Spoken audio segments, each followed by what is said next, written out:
So welcome to India Top Doctor, sir. As you know, today we are here to talk about a new dopaminergic hypothesis you have created. So before we move ahead, can you explain the concept of dopaminergic hypothesis? Yeah, dopamine is the Cinderella of the neurotransmitter, which plays a crucial role from motivation to movement. And this dopamine has got a direct inhibitory control on the noradrenaline and adrenaline, inhibitive in nature, and then it reacts with acetylcholine. In terms of simplicity, when you go by that, I would call this as the three neurotransmitters, which we call it as the equilateral triangle. Each is independent but interdependent. So dopamine is different, controls the adrenaline, noradrenaline. So when you get a clinical point, the dopamine produces predominantly Parkinsonism syndrome. Later, they have definitely the memory disturbance due to acetylcholine. And that because produces dementia. The third is it acts on the noradrenaline and adrenaline so that you get the mania and depression. So each one, where do you start? When you start with acetylcholine, you have dementia, you have a Parkinsonism symptoms, and then you have noradrenaline, adrenaline, so you get mania or depression. When patients become depressed or mania, they start developing the Parkinsonism signs and then the memory disturbance. Today, we shall talk about the dopamine, which is secreted in the substantia nigra and the basal ganglia structure, because that is going to be the key play for all our Parkinsonism syndrome. So as you said, like we are here to talk about the new dopaminergic hypothesis, but what was the issue with the old one, if you can tell us about that? See, the issue was when people developed Parkinson, especially affective disorders and as well as schizophrenia. The world looked at it as a whole, and when they stopped the psychiatric drugs suddenly, they become A, fever, B, altered sensorium, C, increasing rigidity, 4, postural response. So the world addressed it as a whole. So I wrote a paper in 1990 describing that there is a distinct evolution and resolution when you separate it to, and thereby the affective disorder and schizophrenia. When I looked into the literature also, they were looking at it only as a whole and the neurotransmitter disturbances. It was Gray's hypothesis which gave me an inkling for this to proceed. Gray stated that the dopamine is tonically released from the cortex and it is phasically released from the basal ganglia. She has done this much before the real anatomical physiological process taking place in neuroleptic malignant syndrome. And I saw a patient in 1990. Patient pictured exactly like neuroleptic malignant syndrome. And then we had 5 patients and reported it as a short report in journal Neurology, Neurosurgery, Psychiatry in 1990, which of course paved the way for this new dopaminergic hypothesis. When I wrote the paper in England, when I was with Professor Marsden, C.D. Marsden in Queen Square, London, he appreciated it and he said, you write the article. When I compared the world literature of all the world literature, it was only fitting into what I stated in 1990, stating that there is a distinct pattern of evolution and resolution. And I wanted to give a clinical presentation and correlate it with the dopaminergic flow level in NMS. That's a beginning story of our entire new dopaminergic hypothesis. All right, and can you tell us some of the evidence which shows that there is this new dopaminergic hypothesis? Exactly when I was going through the literature in England in Rockefeller Library, I distinctly found that there was a clear-cut schizophrenia people had really malignant in nature and they died much more than the affective disorder. And I also found that in schizophrenia, the people live with the disease longer time, especially neuroleptic malignant syndrome. And they found that it was immediately it was evolving into all the 4 symptoms and signs. When I went through the literature, then it gave me an opportunity to study what was stated in the literature. To that, I found out Gray's hypothesis. She said, the Gray's hypothesis was definitely there is a distinct pattern of evolution and resolution, and it was coming from the cortex, the tonic phase, and then the phasic. So we started doing, anybody who has done the CT PET analysis on these 2 patients, to my luck, I found that the CT PET analysis in neuroleptics named patients, they distinctly proved in schizophrenia, there was involvement of the cortex and as well as the basal ganglia structures.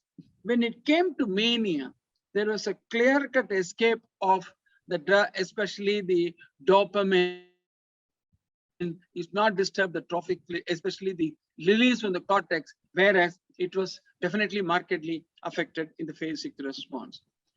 Then I just saw all the neuropsychiatric drugs are all now acting on atypical release of D1. They were not affecting both D1 and D2 receptors. This set the tune. I came back from England and I started looking into these patients with schizophrenia and affective disorder, and had the university not for me to do the PhD on this topic. And that's how my initial beginning was, to see whether the patients had this problem or not. And I went through, instead of the bench to bedside, I went to Switzerland. They said you have to wait for 5 years to do the CT PET analysis. And I went all the people, including Shali from Israel, and asked them whether they have looked at it separately from schizophrenia and affective disorder. The answer came none. Then I wrote to Pope, Keck, people who originally worked with NMS. Everybody replied that they have not looked at it. So I did separate the condition. From the clinical side, I wanted to go and then put the hypothesis. So we had all the cases, completely around 52 cases that we had, and all the 52 cases. So we always had this analysis done through the aims and objective, which was completely to study the neuroleptic drug, the duration of the neuroleptic malignant syndrome, and both schizophrenia and affective disorder, and to study the mode of administration of the drug, whether it was injection or tablets. Everything came nicely, and we were able to find the pathway for this new dopaminergic hypothesis. And we called that, the definition itself, when people looked at it, neuroleptic malignant syndrome, they all used major criteria and the minor criteria in the whole world. So we were the first people to bring this to what we can call it as the, instead of major and minor criteria, we started using otherwise clinically possible, clinically probable, and clinically definite. And we took the cases only with fever, altered sensorium, extrapyramidal manifestation like increased rigidity, and the autonomic systems when the patients develop, including tachycardia, tachypnea. And we found that we wanted to exclude all the patients of the primary psychiatric diagnosis and drug-induced or systemic. And we did the full data collection, presentation, analysis, and interpretation of these patients with neuroleptic malignant syndrome. A computer code sheet was done. We did the dendrogram and as well as the graph. The data analysis completely revealed from tabulation, statistic, correlation analysis, factor analysis, cluster, and I'm just giving the names which we used in our discriminant analysis. All of them, finally, we were able to really go through the whole system, and we found the important observations were age. In schizophrenia, it was predominantly 32, and affective disorder was 42. Duration of illness was 5 years and 3 years of the disease, primary disease, schizophrenia and affective disorder. And the onset of the neuroleptic malignant syndrome was 9 hours in schizophrenia, and it was 17 hours in the affective disorder group. I'm giving this detail because we are going to base the entire especially the new dopaminergic hypothesis based on that. And we took the analysis of variants, including both all the people. Finally, we came across this schizophrenia and as well as the number of times. When we looked at it, it was very clearly visible that the important observations were the haloperidol drug was the commonest, and the other drugs used in a minor position. T-test for equality of the means was also showed, and we did not have the changes between the two. But ultimately, when we did a component matrix analysis of the symptoms of the 4, which I mentioned it in the beginning, number 1, the extrapyramidal symptoms like increasing rigidity, etc., was 0.9, and autonomic symptoms were 0.8, and altered sensorium was 0.8, and fever was 0.7. This is the core of the whole thing of a the new dopaminergic hypothesis. And once we get the component matrix results coming, then we found the same thing in schizophrenia was once again 0.9, 8, and 7, and 4. And this clearly showed the component matrix analysis of the relative. I'm too technical and statistical, but please bear with me because this is the basis on which we really classified our new dopaminergic hypothesis. And one should do the rotated complement axis also. And the structure parameters, then we were able to give the rank wise for the 4 symptoms. And that 4 symptoms finally got 0.8 for the autonomic symptoms. And extrapyramidal symptoms were 0.7, altered sensorium was 0.5, and fever was 0.8.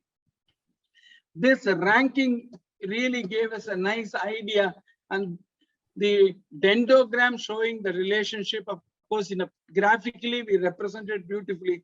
But the most important point of interest in this particular, all these cases, you must remember that we have to do the classification of functional coefficients of the group.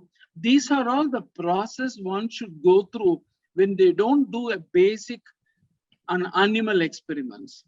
When you're going to go through the clinical material and then into the extrapolation into the hypothesis, we have to go only by the statistical method. And I had more than 50 patients in about 10 years of time, followed up over a period of 10 years, and brought this up in 2002. And we found that when we did the functions group centroids, it was schizophrenia was minus 1.2 and affective disorder was 8. Classification of the whole thing that resulted in a criterion which we called it in the world literature as this ABS-CUV criterion. And we said of the 4 symptoms from this analysis, clinically definite when they have autonomic symptoms and signs, extrapyramidal symptoms, altered sensorium, and fever. Clinically probable when they develop only 2 signs like autonomic, or they are going to get extrapyramidal. The clinically possible will become altered sensorium with autonomic symptoms and extrapyramidal. And hence, once you get all these factors and all the cases that have been analyzed so far, we are able to give this, what I call it as the new dopaminergic hypothesis. This new dopaminergic hypothesis, when you looked at the whole evolution and resolution of the people who have done the original work in evolution, Sharleaf in 86 said 4.8 days, Adinazov, Adonizov is 0.14, and then Keroff was 7.5, ours was 1.5. In schizophrenia and affective disorders, it differed.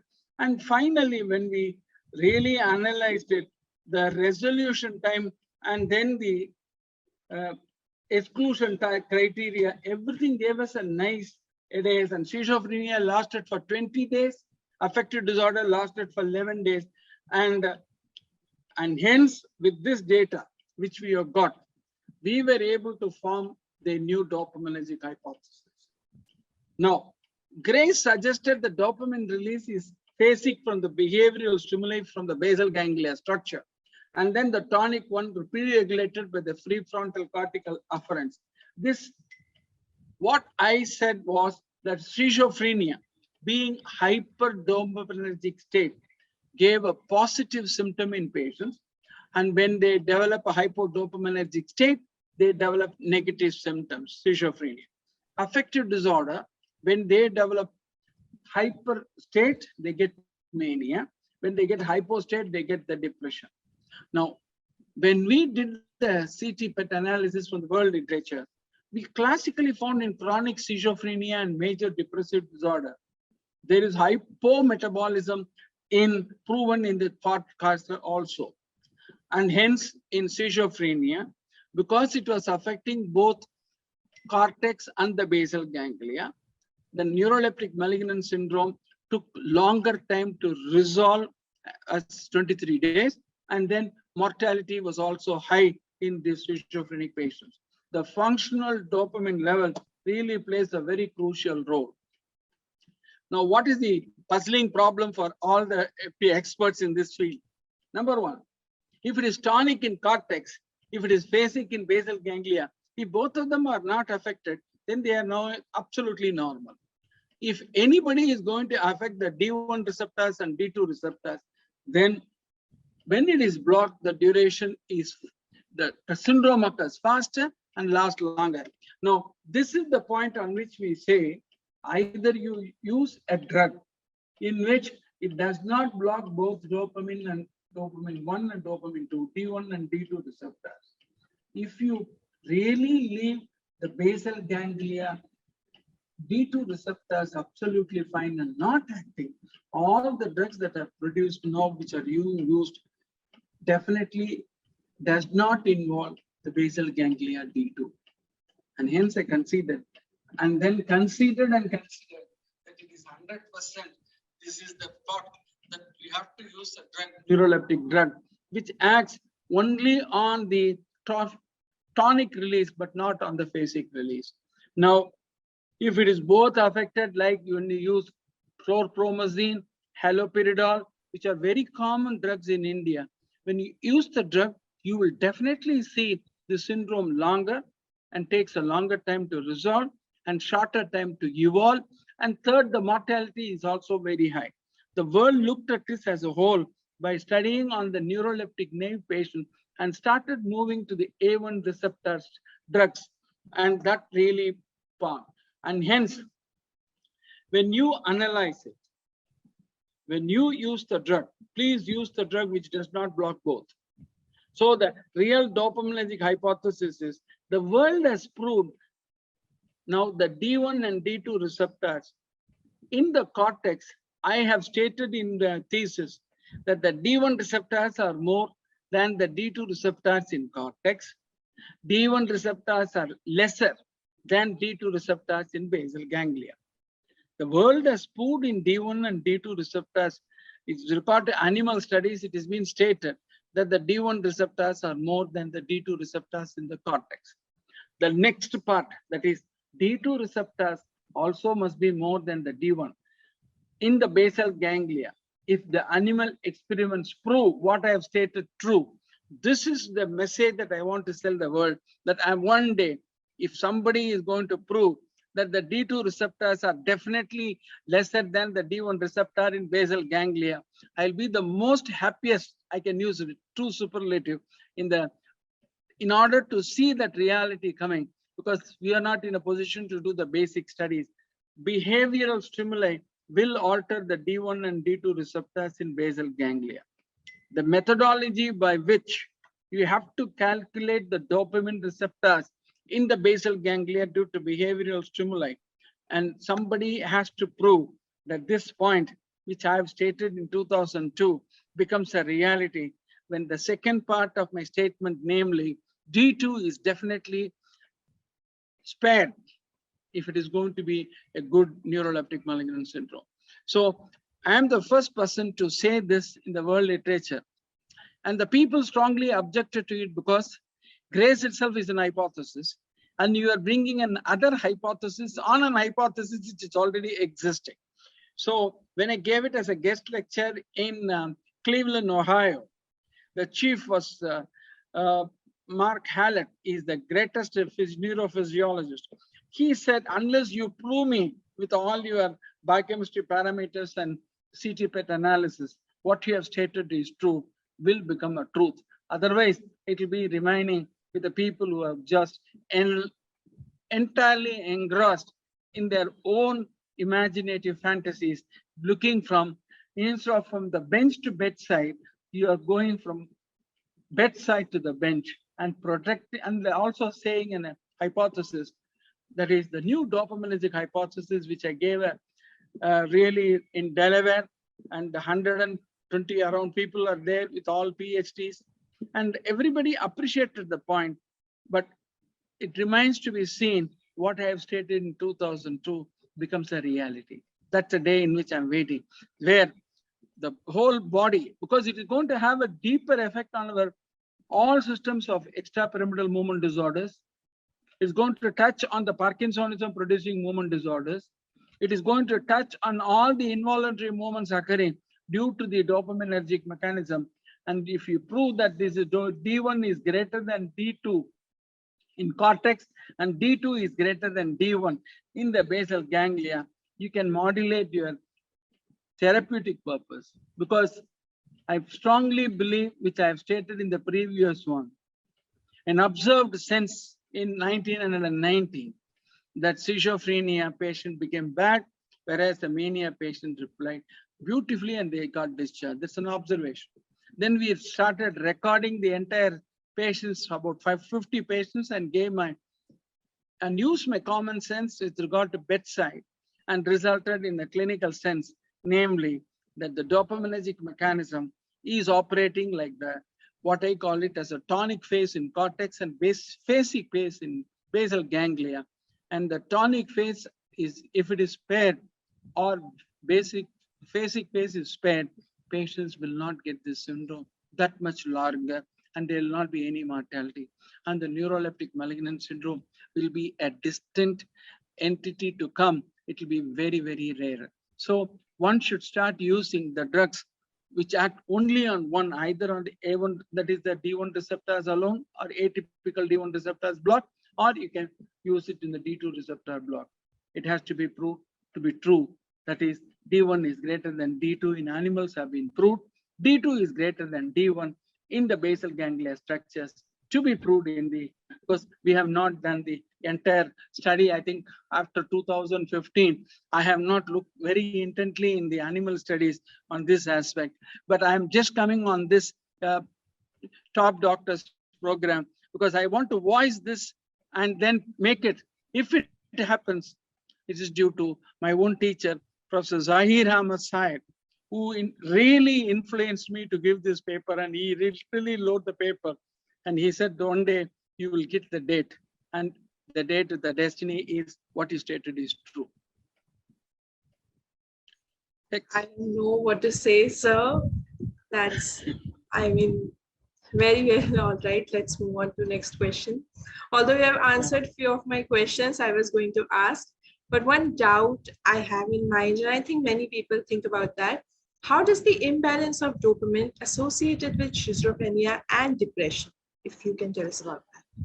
Yeah, schizophrenia, if it is, schizophrenia is the dopamine receptor is the one that really mediates movement. It is useful for our thought purpose. Basically, the schizophrenia is, I can't just say it is so, but what we can call it as disturbance in thought majority is schizophrenia. Disturbance in mood is predominantly affective disorder. Thought and mood, when they are affected, we call it as a schizoaffective disorder. So when you are looking at it, is hyperdopaminergic state produces combination of both. The schizophrenia presentation depends on the dopamine level. If it is hyperdopaminergic state in schizophrenia, they all have catatonic state, which is a type of schizophrenia where the patient is literally shouting, hitting, and everything, etc. Whereas simple hebephrenic schizophrenia, he'll be sitting in the corner for more than 6 hours, not move about it. And it is one of the most difficult things to treat. In other words, dopamine plays a crucial role in our thought, in our word, and in our action. And that is the reason why the common linking point for both mind and the body interaction, you need to dopamine. If the thought is affected, you get bradyphrenia, slowness of thought. If your words are going to be affected, then your volume of the speech comes down, you cannot bring it. If the movement is also affected, like in Parkinsonism, then you are absolutely either immobility, two slowness, and finally bedridden. So what I'm stating is, if you want to move, if you want to think, and if you want to really write, you have to have dopamine. And this dopamine is absolutely important in our life. And one thing is, it is very, very intricately connected to all the substances high. When you take today one high substance which increases the dopamine level, they are really very high. But the next day they want it more to get the same high. So what happens is the dopamine level, you can easily get addicted to the dopamine drugs. And all these drugs act on this pathway through that. So a research on dopamine is going to be the future, how you control your brain, because it is directly related to your adrenaline, noradrenaline, it inhibits. If the dopamine does not inhibit the noradrenaline, adrenaline, you will automatically develop tachycardia, tachypnea, difficulty in breathing, difficulty in actually your heart rate increases. You are rigid to move, everything will come. So you have to play very, very safe. Dopamine is excellence for your enjoyment. Watch out, you are going to get addicted. Absolutely, sir. So thank you so much for giving us a deep insight of the concept. Do you have any message for our audience? The message for the audience is very simple. If you are going to take, I always call it, if you want to make your life very, very happy and go by, ABCD you avoid. A is alcohol, you avoid.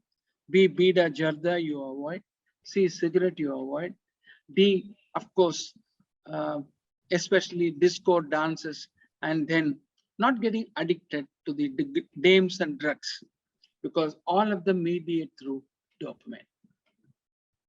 Very well said, sir. Thank you so much for being here with us today.